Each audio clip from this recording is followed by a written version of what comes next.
आप जल से स्नान कराते हैं भगवान को, तीर्थ के जल से स्नान कराते हैं, उसे 10 गुना और ज्यादा उसका फल है।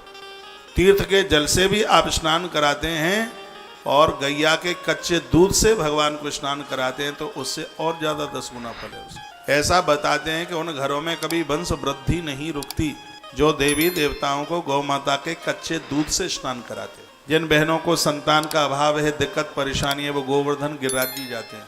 गिरिराज भगवान को कहते हैं बाबा हमारे घर में एक संतान हो जाए, हमारी ये फलश्रुति पूरी हो जाए तो हम भी गौ माता के कच्चे दूध से आपकी परिक्रमा करेंगे। लोग गिरिराज जी जाते हैं और दुग्ध से परिक्रमा करते हैं। याद रखना, देवी देवताओं को कभी भी गर्म दूध से स्नान नहीं कराया जाता। भगवान को कच्चा दुग्ध है, कच्चे दूध से। ईश्वर तो ऋणी हो जाता है जो कच्चे दूध से। कच्चा दूध वस्तु नहीं है, अमृत है। पंचामृत में नाम इसलिए तो आता है उसका। और मैं तो श्लोक बोलकर आपको बात कर रहा हूं, इसलिए तो मेरी बात काटेगा को। वर्णन किया गया कि क्षीरा 10 गुणाम दधना, जल से स्नान कराते हैं उससे ज्यादा तीर्थ के जल का महत्व है, 10 गुना ज्यादा है।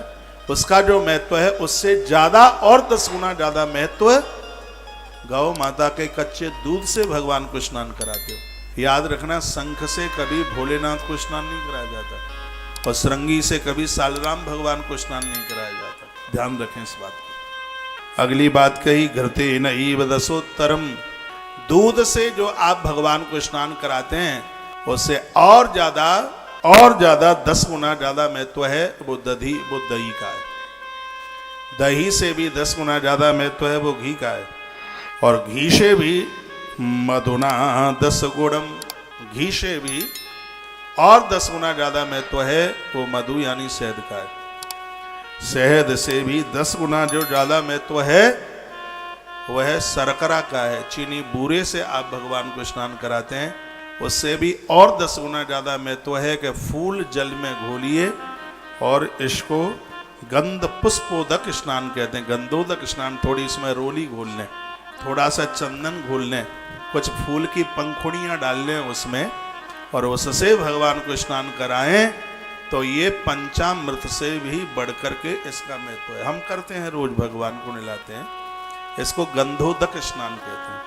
इसमें रोली होती है, चंदन होता है, इसमें कुछ पंखुड़ियां होती हैं फूलों की। तो गंधोदक स्नान से भगवान को स्नान कराइए। गंध पुष्पोदके मंत्रम सर्वोत्कृष्ट प्रशस्यते, ये बड़ा सर्वोत्त स्नान माना गया है। फिर वर्णन किया गया है कि दध्यादीनाम विकाराणि क्षीरता संभवो यथा, दही से भगवान को स्नान कराने में घर के लोगों में कोई विकार नहीं रहता। शराबी पैदा नहीं होंगे, जुआ नहीं खेलेंगे और ऐसे उल्टे पुल्टे कर्म नहीं करेंगे। दही से देवताओं को स्नान कराने की इतनी बड़ी महिमा है। जो शहद से स्नान कराते हैं उनके घर में गाड़ी घोड़ों की, अब यहाँ घोड़ा हाथी लिखे हैं, पहले लोग घोड़े हाथी पर ही सवार होते थे, तो आज की भाषा में जो वाहन चल रहे हैं वो समझ लीजिएगा। तो ये शहद से स्नान कराने की बड़ी महिमा है। क्षीर स्नाने सौभाग्यम, जो नारी दूध से भगवान को स्नान कराती है उसके भाल का सिंदूर है लंबी उम्र का हो जाता है, अकाल मौतें नहीं होती, ये दुग्ध से स्नान कराने के लिए।